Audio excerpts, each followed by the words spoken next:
May mga prutas na masarap talaga i-consume kapag ito ay hinog o hitik na. Bata pa lang tayo, tinuro na sa atin na intayin muna maging dilaw ang saging bago kainin.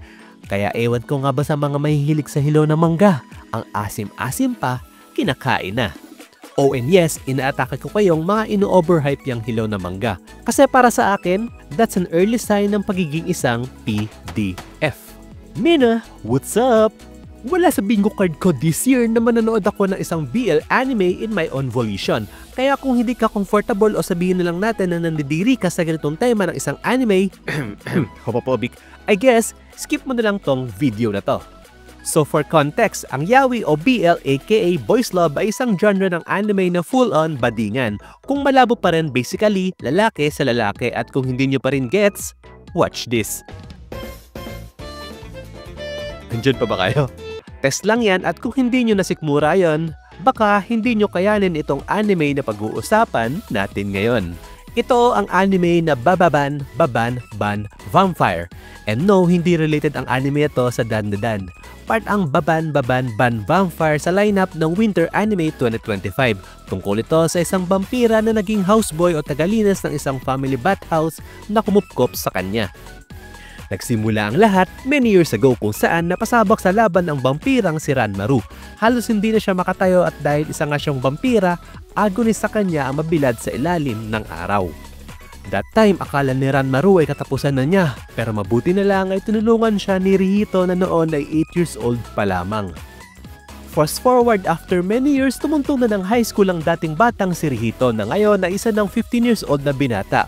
During this age, alam naman natin na ito yung period ng buhay natin kung saan nagwawala yung mga hormones natin, at the same time, dito tayo unang nagkakaroon ng first love.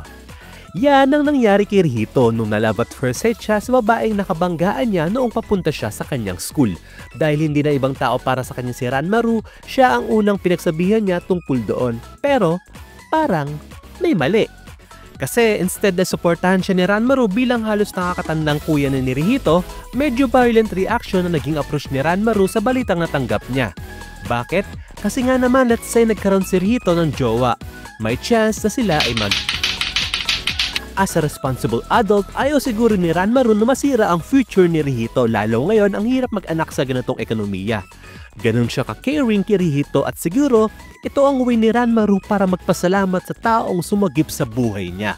Kung yun talaga ang reason niya. As I said earlier, vampira itong si Ranmaru, and in order to survive, kailangan niya mag-consume ng dugo ng tao. Gaya mo o gaya ko, may kanya-kanya tayong paboritong pagkain. I don't know about you, pero for me, walang tatalo sa isang masarap na burger. So para kay Ranmaru, walang tatalo sa lasa ng isang virgin na 18 years old. Oh God, please, sana wala mag-clip na sinabi ko na yun. Anyway, ang pinaka-sole reason kaya siya nanirahan, naglingkod at nagtrabaho sa family bathhouse ng ilang taon is para intayin na mag-18 years old si Rihito, sa kanya ito kakainin. Kaya noong nalaman ni Ranmaru na na-inlove ang target niya, halos gumuho ang mundo niya kasi may chance na masayang ang ilang taon niyang paghihintay. Lalo 3 taon na lang ay mag-18 na si Rihito. Pero syempre hindi papayag si Ranmaru na ganun-ganun na lang, kaya sa abot ng kanyang makakaya, pananatiliin niyang virgin itong si Rihito. I know, it sounds wacky as hell, pero sobrang nakakatawa itong anime na to.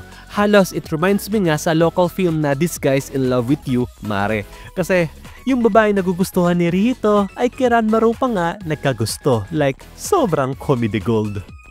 If kaya nyong i-bypass yung grooming element ng kwento at yung BL or queerbaiting, sobrang enjoyable to watch nitong Baban Baban Ban Vampire. And don't get me wrong, straight pa rin ako, promise. So that's it, Mina. Nag-enjoy ba kayo sa video? If oo, give me a thumbs up. Kayo, ano ba ang prefer nyo? Yung hilaw o hinog? Comment down below. With that, well, yun lang.